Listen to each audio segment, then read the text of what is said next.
എടി മരമാക്രി, എഴുന്നേറ്റ ഉടനെ ചായ കുടിച്ച് വയറ്റ് തീയിടാതെ എന്നെ കുടിക്കടി. വെയിൽ വരുന്നതിന് മുമ്പേ നിന്റെ ബ്ലഡ് വോളിയം കൂട്ടി വെച്ചില്ലെങ്കിൽ ഉച്ചയാകുമ്പോ നീ വാടിയ പയർ പോലെ ഇരിക്കും. എടി കാട്ടുകോഴി മാ, എന്നെ ഇട്ട് വെയിലത്തിറങ്ങല്ലേ. സൂര്യന്റെ ചൂട് മുഴുവൻ വലിച്ചെടുത്ത് നിന്നെ ഞാൻ തന്തൂരിയാക്കും. വെളുത്ത കോട്ടൺ തുണി ഇട്ട ആ വെളിച്ചം തട്ടിത്തെറിച്ചു പോയിക്കോളും.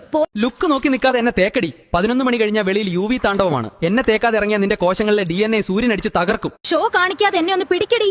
വെയിൽ നേരിട്ട് തലയിലടിച്ചാൽ നിന്റെ തലച്ചോറിലെ AC അടിച്ചു പോകും. പിന്നെ നിന്റെ ബോഡി ടെമ്പറേച്ചർ കൺട്രോൾ ചെയ്യാൻ ആർക്കും പറ്റില്ല. തല കറങ്ങി തെരുവിലല്ലേ. ഈ ചൂടത്ത് എന്നെ അകത്താക്കി നിന്റെ ശരീരത്തെ കൂടുതൽ കഷ്ടപ്പെടുത്തല്ലേ.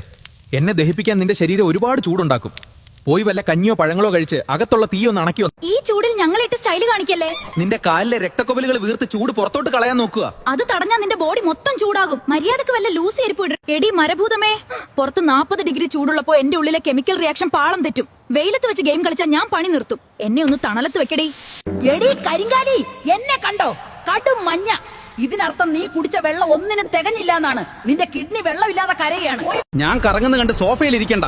ഈ തീക്കാറ്റ് ഞാൻ നിന്റെ മേത്തോട്ട് അടിച്ചു തന്നാൽ നിന്റെ വിയർപ്പ് വേഗം പറ്റി നീ കൂടുതൽ തളരും. വല്ലപ്പോഴും ദേഹത്ത് വെള്ളം നനയ്ക്കടിയേ. ഈ പറയുന്ന കാര്യങ്ങൾ ഓർത്തുവെച്ചോ. ധാരാളം വെള്ളം കുടിക്കുക. ദാഹം തോന്നിയില്ലെങ്കിലും ഇടയ്ക്കിടെ വെള്ളം കുടിക്കണം. ഉച്ചയ്ക്ക് 11 മണി മുതൽ 3 മണി വരെ നേരിട്ട് വെയിലേൽക്കുന്നത് ഒഴിവാക്കുക. ഇളം നിറത്തിലുള്ളതും അയഞ്ഞതുമായ കോട്ടൺ വസ്ത്രങ്ങൾ ധരിക്കുക. പുറത്തിറങ്ങുമ്പോൾ കുട, തൊപ്പി, സൺഗ്ലാസ് എന്നിവ ഉപയോഗിക്കുക. പെട്ടെന്ന് ദഹിക്കുന്ന ഭക്ഷണ സാധനങ്ങൾ കഴിക്കുക. കഠിനമായ തലവേദന